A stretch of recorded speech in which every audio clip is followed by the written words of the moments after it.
இப்ப பித்அத் என்றால் என்ன? பித்அத் என்ற வார்த்தை பதஅ என்ற வார்த்தையிலிருந்து உருவானது. பித்அத் என்ற வார்த்தை பதஅ என்ற வார்த்தையிலிருந்து உருவானது.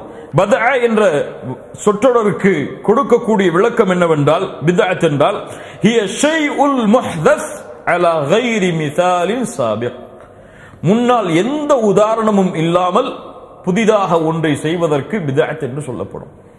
பித்அத் என்றால் என்ன? முன்னால் உதாரணமே இல்லாமல் ஒன்றை செய்வதற்கு பித்அத் என்று சொல்லப்படும். அல்லாஹ் இந்த வார்த்தையை குர்ஆனிலே பயன்படுத்துகிறான். எங்கே பயன்படுத்துகிறான்? சூரத்துல் பக்கராவுடைய 117வது வசனத்திலே பயன்படுத்துகிறான்.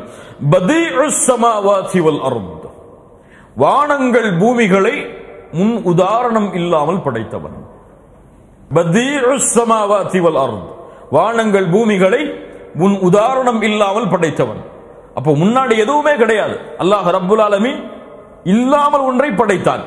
இருக்கின்ற ஒன்றை அல்லாஹ் படைக்கவில்லை, இல்லாத ஒன்றை அல்லாஹ் படைத்தான். பதீஉஸ் ஸமாவாதி வல் அர்த். அப்ப பித்அத் என்ற வார்த்தையுடைய நேரடி அர்த்தம் என்ன? முன்னால் உதாரணங்கள் இல்லாமல் ஒரு விஷயத்தை செய்வதோ சொல்லுவதோ அந்த சூழ்நிலையில் அமைவதோ பித்அத். இது சொல்லுடைய வார்த்தை. இஸ்திலாஹன் வ ஷர்அன், இஸ்லாமிய மார்க்கத்துடைய அறிஞர்களுடைய விளக்கத்தின்படி பித்அத் என்ற வார்த்தையுடைய விளக்கம் என்னவென்றால், குல்லு அம்ரின் முஹ்தஸின் ஃபித்தீன், அல்லாஹ்வுடைய மார்க்கத்தில் உருவாகக்கூடிய ஒவ்வொரு புதுமைகளும் பித்அத். அவ்வளவுதான். குர்ஆன் சுன்னாவில் இல்லாத விஷயங்களை செயல்படுகின்ற சொல்லுகின்ற அனைத்தும் பித்அத் தான். இந்த பித்அத் எல்லாம் யாரால் உருவாக்கப்படுகிறது? கொஞ்சம் யோசிச்சு பாருங்க. யாரால் உருவாக்கப்படுகிறது? அறிஞர்களால். யாரால் உருவாக்கப்படுகிறது? மார்க்க கல்வியுடைய தெளிவு யாரிடத்திலே இல்லையோ, மார்க்க கல்வியை அரைகுறையாக யார் கொண்டிருக்கிறார்களோ இவர்கள் மூலமாகத்தான் பித்அத் உருவாக்கப்படுகிறது. அவர்களை எதிர்க்க முடியாமல் மார்க்க அறிஞர்கள் மௌனமாக இருக்கலாம். ஆனால் உருவாக்கப்படுவது யாரால்? மக்களால் தான், மக்களுடைய அறியாமையால் தான். இதை செய்யுங்கள், இது உங்களுக்கு கிடைக்கும். காலை ஃபஜ்ர் தொழுது விட்டு 1000 ஸலவாத்தை ஓதினால் இது உங்களுக்கு கிடைக்கும். மக்ரிப் தொழுது விட்டு இவ்வளவு செய்தால் இது உங்களுக்கு கிடைக்கும். இந்த ஆசிரியர் எனக்கு பாடம் நடத்தி கொண்டிருக்கும் பொழுது ஒரு உதாரணத்தை சுட்டி காட்டினார்கள். மக்களுடைய அறியாமை எப்படி போய்விட்டதென்றால், அல்லாஹ்வுடைய மார்க்கத்தை தன் அறிவை கொண்டு புரியும் அளவிற்கு இவர்களுடைய எண்ணம் எப்படி சென்று விட்டதென்றால், அந்த ஆசிரியரிடத்திலே வந்து கேட்டார் ஒருவர், இப்படி அல்லாஹ்வுடைய தூதருடைய ஹதீஸை நான் பார்த்திருக்கிறேன். எப்படி பார்த்திருக்கிறாய்? அல்லாஹ்வுடைய தூதர் பிரயாணங்கள் செய்தால் அல்லாஹ்வை புகழ மாட்டார்கள் என்று பார்த்திருக்கிறேன். ஆசிரியர் சொன்னார்கள், அப்படி ஒரு ஹதீஸ் இருக்கிறதா எனக்கு சொல். அப்போது சொன்னார், இமாம் புகாரி ரஹிமஹுல்லாஹ் பதிவு செய்கிறார்கள், இப்னு உமர் ரலியல்லாஹு அன்ஹு கூறுகிறார்கள், ஆதாரத்தை சொல்கிறார் ஸஹிப்துன் நபிய ஸல்லல்லாஹு அலைஹி வஸல்லம். இப்னு உமர் சொல்கிறார்கள், அல்லாஹ்வுடைய தூதரோடு நான் பயணம் செய்தேன். ஃபலம் அரஹு, நான் பார்க்கவில்லை. நேரடி அர்த்தத்தை பாருங்க. ஃபலம் அரஹு, நான் பார்க்கவில்லை. யுஸப்பிஹு ஃபிஸ் ஸஃபர், யுஸப்பிஹு என்றால் என்ன? யுஸப்பிஹு என்றால் என்ன? யுஸப்பிஹு ஃபிஸ் ஸஃபர், பிரயாணத்தில் புகழ்ந்ததாக நேரடி அர்த்தம். ஏன்? வகால அல்லாஹு அஸ்ஸ வஜல் லகத் கான லகும் ஃபீ ரசூலில்லாஹி உஸ்வத்துன் ஹஸன். இந்த ஹதீஸ் சொல்ற அந்த ஆசிரியர் இடத்துல சொன்னாங்க, சரிதான், ஆதாரம் சரிதான். ஆனால் ஆதாரம் சரி, நீ புரிந்து கொண்டது தவறு. என்ன புரிந்தாய்? யுஸப்பிஹு ஸஃபர் என்றால் என்ன அர்த்தம் வைத்தாய்? என்ன அர்த்தம் வைத்தாய்? அல்லாஹ்வுடைய தூதர் பிரயாணத்தில் அல்லாஹ்வை புகழ்ந்ததில்லை என்று. யா அஹி, இல்மை கற்றுக்கொள். யுஸப்பிஹு ஸஃபர் என்றால் அல்லாஹ்வுடைய தூதர் சஃபருடைய நேரத்தில் நஃபிலான தொழுகைகளை தொழுததில்லை என்று அர்த்தம். இப்ப இந்த அர்த்தத்தை எப்படி நீ புரிய முடியும்? எப்படி புரிய முடியும்? அரபியை படிச்சா புரிஞ்சிடலாமா? எனக்கு அரபி மொழி தெரியும், புகாரியை படிச்சு நான் ஷரஹ் வச்சிருவேன்னா புரிஞ்சிடலாமா? தஃப்சீரை படிச்சிருவேன் நான் சொன்னா புரிய முடியுமா? இல்மை முறையாக கற்கவில்லை என்றால் இது போன்ற குழப்பங்கள் எல்லாம் 1000 லட்சம் ஏற்படும். அப்போ புரியுது நமக்கு. இந்த ஒரு ஹதீஸ் நமக்கு தெளிவாக எடுத்து சொல்லும். இல்ம் என்பது நேரடியாக பார்ப்பதல்ல, ஆதாரங்களை தேடுவதல்ல, ஆதாரங்களை புரிவது. இல்முடைய எல்லை எது? கல்வியுடைய எல்லை எது? ஒரு கேள்வி கேட்கப்படுகிறது, இதோ ஆதாரம் என்று சொல்வதல்ல. அந்த ஆதாரத்தை அல்லாஹ்வுடைய தூதர் எப்படி புரிந்தார்கள், அல்லாஹ்வுடைய தூதருடைய சஹாபாக்கள் எப்படி புரிந்தார்கள், அவர்களை பின்பற்றி வந்தவர்கள் எப்படி புரிந்தார்கள் என்று புரிவதுதான் இல்ம். இன்னைக்கு நான் புகாரில பார்த்துட்டா இந்த ஆதாரம் இருக்கு, முஸ்லீம்ல பார்த்துட்டா இந்த ஆதாரம் இருக்கு, அந்த தமிழாக்கத்தை படிச்சுட்டா இந்த ஆதாரம் இருக்கு, நீங்க என்ன இப்படி மாத்தமா சொல்றீங்கன்னு சொல்லி அல்லாஹு அக்பர். அல்லாஹ் ரப்புல் ஆலமீன் இந்த அறியாமையின் சமூகத்தை விட்டு எம்மை பாதுகாப்பாளாக. கல்வி இல்லாதவர்கள் மௌனமாகிவிட்டால் கருத்து வேறுபாடுகள் மௌனமாகிவிடும். அடிக்கடி சொல்லுவோம் இந்த வார்த்தையை. கல்வி இல்லாதவர்கள் மௌனமாகிவிட்டால் கருத்து வேறுபாடுகள் அல்லாஹ்வுடைய மார்க்கத்தில் மௌனமாகிவிடும். பித்அத் என்றால் என்ன? இப்ப மார்க்கத்தில் புதுமைகளை, மார்க்கத்தில் இல்லாத ஒன்றை செய்வது பித்அத். அப்ப கார் பித்அத்தா? அப்போ மைக் பித்அத்தா? இப்ப இன்னைக்கு யூஸ் பண்ணக்கூடிய ஃபேஸ்புக், யூடியூப் எல்லாம் பித்அத்தா? அல்லாஹ்வுடைய தூதர் அதுல பிரசங்கம் செய்யலையே, அல்லாஹ்வுடைய தூதர் மைக்கை வச்சு பிரசங்கம் செய்யலையே, பித்அத்தா? அல்லாஹ்வுடைய தூதர் இப்படி எல்லாம் ஆடை அணிந்து அலங்கரித்து மார்க்க பணி செய்யலையே, இது பித்அத்தா? இப்ப பித்அத் என்றால் என்ன என்பதை புரிந்து கொள்ள வேண்டும். எப்படி புரிகிறது? உமர் இப்னு கத்தாப் ரலியல்லாஹு அன்ஹு அல்லாஹ்வுடைய தூதருடைய காலத்திற்கு பிறகு கலீஃபாவாக மாறுகிறார்கள். அபூபக்கர் சித்திக் அவர்களுடைய மரணத்திற்கு பிறகு ரமதானுடைய மாதத்திற்கு பள்ளிக்கு வருகை தருகிறார்கள். வந்து பார்த்தால் மக்கள் எல்லோரும் அவரவர்களாக தனித்தனியாக நின்று தொழுது கொண்டிருக்கிறார்கள். அப்ப என்ன சொல்லுகிறார்கள்? உபய் இப்னு கஅபையும் இன்னொரு தோழரையும் அழைத்து, நீங்கள் இருவரும் ஜமாஅத்தோடு இந்த தராவீஹுடைய தொழுகை, கியாமுல் லைலுடைய தொழுகை நடத்துங்கள். தனித்தனி இமாம்களாக நின்று இப்படி பிரிந்து கிடப்பதை நான் பார்க்க விரும்பவில்லை. ஜமாஅத்தோடு நீங்கள் சேர்ந்து இந்த கியாமுல் லைலுடைய தொழுகையை தொழுங்கள் என்று உமர் இப்னு கத்தாப் அறிவுரை செய்கிறார்கள்.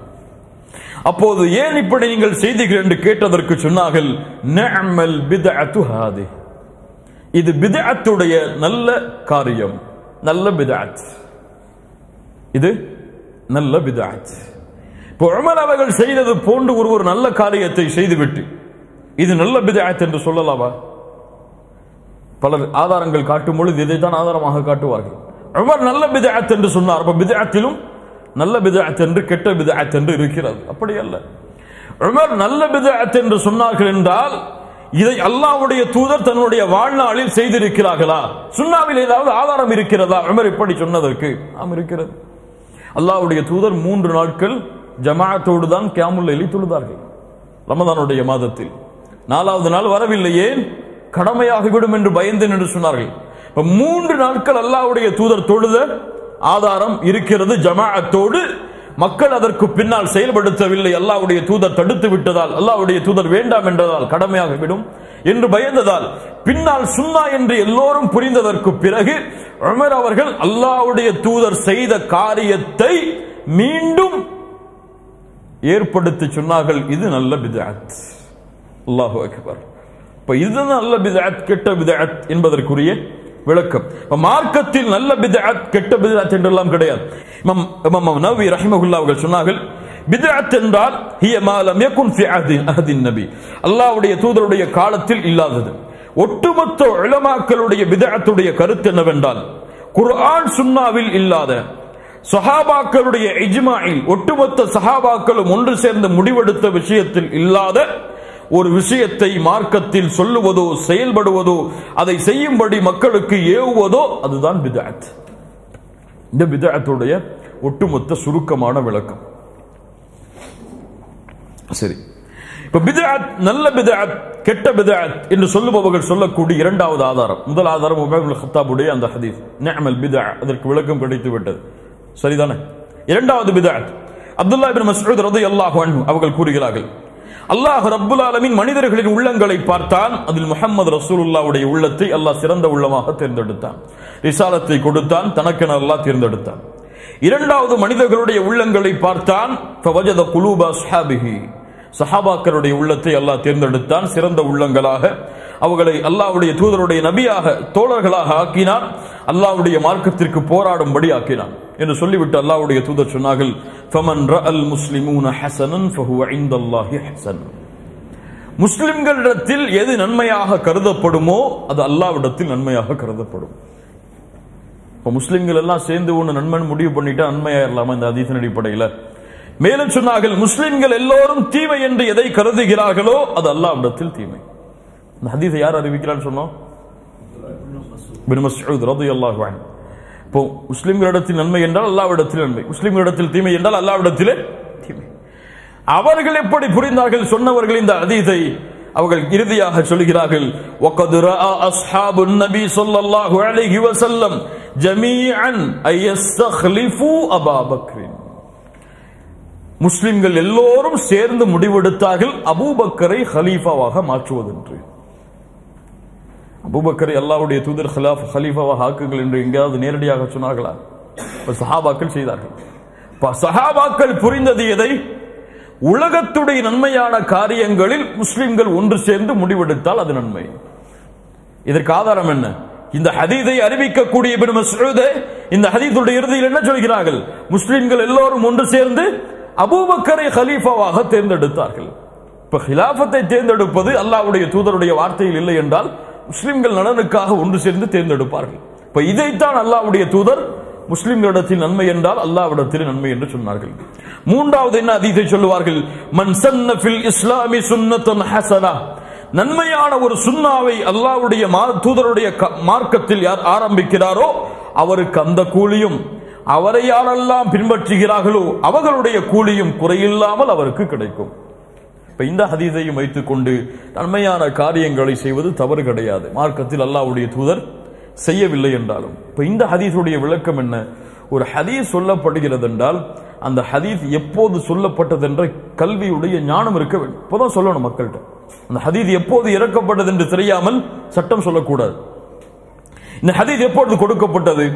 அல்லாஹ்வுடைய தூதர் ஸல்லல்லாஹு அலைஹி வஸல்லமுடைய சபையில் சஹாபாக்கள் இருக்கும் பொழுது ஒரு ஏழையான தோற்றத்தில் ஆடைகள் எல்லாம் கிழிந்து தங்களுடைய ஆடைகளுடைய மர்மஸ்தானங்கள் கூட வெளிப்படும் அளவிற்கு கிழிந்த நிலையில் ஏழ்மையான தோற்றத்தில் ஒரு கூட்டம் அல்லாஹ்வுடைய தூதரை பார்க்க வருகிறது. முஸ்லிம்களில் அல்லாஹ்வுடைய தூதர் ஸல்லல்லாஹு அலைஹி வஸல்லம் அந்த ஏழ்மையான சஹாபாக்களை பார்த்தவுடன் அல்லாஹ்வுடைய தூதருடைய முகம் சிவந்து விடுகிறது.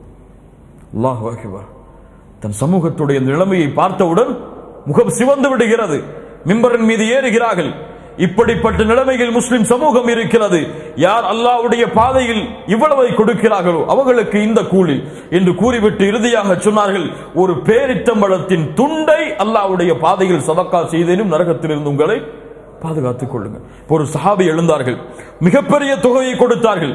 இன்னொரு சஹாபி எழுந்தார், மிகப்பெரிய தொகையை கொடுத்தார்கள். அப்போது சொன்னார்கள், அல்லாஹ்வுடைய தூதருடைய மார்க்கத்தில் நன்மையான காரியத்தை யார் தொடங்குகிறாரோ அவரை பின்பற்றக்கூடியவர்களுக்கும் அந்த கூலி கிடைக்கும், அவரை பின்பற்றக்கூடியவர்களுடைய கூலியும் அவருக்கு கிடைக்கும், எந்த குறைவில்லாமல். இந்த ஹதீஸ் எப்போது சொல்லப்பட்டது? சதக்காவுடைய விஷயத்தில் ஒருவர் முன்னால் சென்ற பொழுது அவரை பின்தொடர்ந்து மற்ற சஹாபாக்களும் சதக்காவை ஆரம்பம் செய்யும் பொழுது அல்லாஹ்வுடைய தூதர் சொன்ன ஹதீஸ் இது. அதனால் நல்ல பித்அத் கெட்ட பித்அத் என்றெல்லாம் கிடையாது. பித்அத் ஒன்றுதான், கெட்டது தீயது அவ்வளவுதான். இப்ப பித்அத் இறுதியாக இரண்டு வகைப்படும். பித்அத் நௌஆன். பித்அத் உண்மையாகவே இரண்டு வகைப்படும். பித்அத்துல் ஹகீகிய்யா வ பித்அத்துல் இபாஃபிய்யா. பித்அத்துல் ஹகீகிய்யா என்றால் குர்ஆன் சுன்னா இஜ்மா எதிலும் ஆதாரம் இருக்காது, எதிலும் ஆதாரம் இருக்காது. இது பித்அத்துல் ஹகீகிய்யா, ஹகீகத்தான பித்அத். இதை செய்வதே கூடாது, செய்தால் வழிகேடு, அந்த வழிகேடு எம்மை நரக முறை இழுத்துச் செல்லும். பித்அத்துல் இதாஃபியா என்றால் என்ன? இந்த பித்அத் ரெண்டுமே சபிக்கப்பட்டதுதான், ரெண்டுமே அனுமதிக்கப்பட்டது கிடையாது. இதாஃபியா என்றால் என்ன? குர்ஆன் சுன்னாவில் ஆதாரம் இருக்கும், அந்த ஆதாரத்தை எடுத்துக்கொண்டு காலத்தை மாற்றி, இடத்தை மாற்றி, முறையை மாற்றி, வடிவத்தை மாற்றி செய்வது. ஆதாரம் இருக்கும் ஆனால் வடிவம் மாறும். ஆதாரம் இருக்கும், அந்த முறையில் இருக்காது. உதாரணம் என்ன? காலத்திற்கு உதாரணத்தை பார்ப்போம். காலத்திற்கு ஒருவர் காலத்தை மாற்றுகிறார், ஒரு நிலைமையை அப்படியே மாற்றுகிறார், ஆனால் சுன்னாவில் ஆதாரம் இருக்கிறது. இதை எப்படி பார்ப்பது? இமாம் முஸ்லிம் ரஹிமஹுல்லாஹ், அஹ்மது போன்ற கிரந்தங்களில் எல்லாம் பதிவு செய்யப்படுகிறது. மர்வான் என்ற ஆட்சியாளருடைய காலத்தில் ஈதுடைய பெருநாள் தொழுகைக்காக மிம்பரில் மர்வான் அவர்கள் ஏறுகிறார்கள். மிம்பரில் ஏறுவதற்கு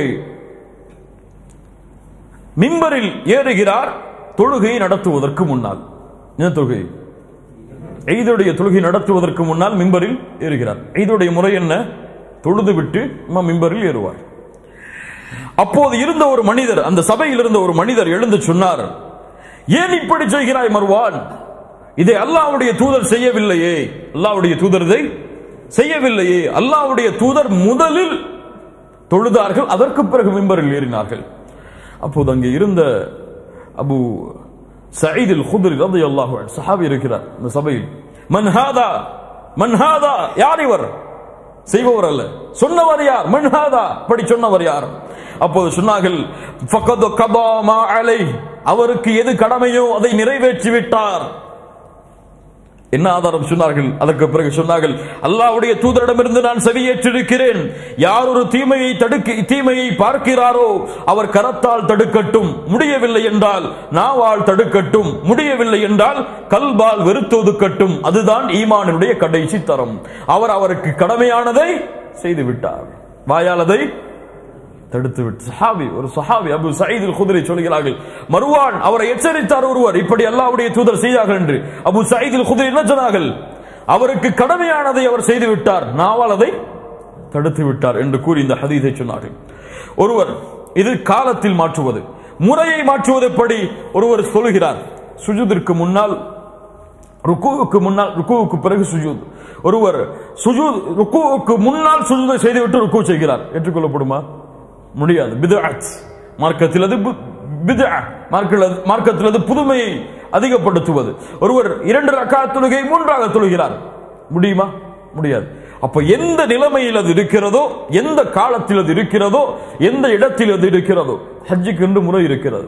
கஅபாவை 7 முறை தவாப் செய்ய வேண்டும். ஒருவர் நான் இப்படி சுற்ற மாட்டேன், இப்படித்தான் சுற்றுவது எனக்கு வசதி என்று சுத்த முடியுமா? மாற்றிச்சதால் அது பித்அத்.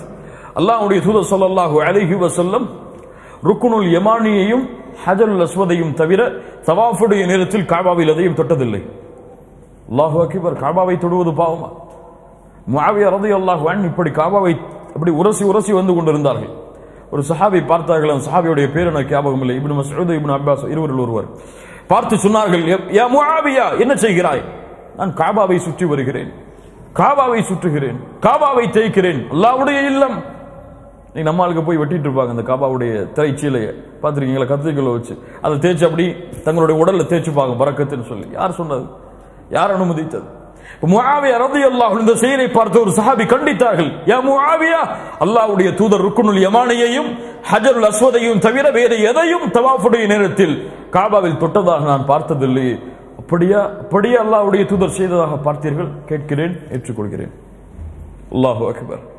சஹாபாக்களுடைய பண்பது. கண்ணியத்துக்குரியவர்களை, இந்த முறையில் பித்அத்தை புரிந்தால் பித்அத்தை எளிதாக நம்முடைய சமூகத்தில் இருந்து விளக்கலாம். இதை புரியாமல் எதுவும் செய்யலாம், எதையும் செய்யலாம், எதையும் மார்க்கமாக கருதலாம், எதுவும் மார்க்கமாகும் என்று நாம் எண்ணிக்கொண்டிருந்தால் இதுவெல்லாம் எம்மை நரகத்திலே கொண்டு போய் சேர்க்கக்கூடிய காரியங்களாக அமைந்துவிடும்.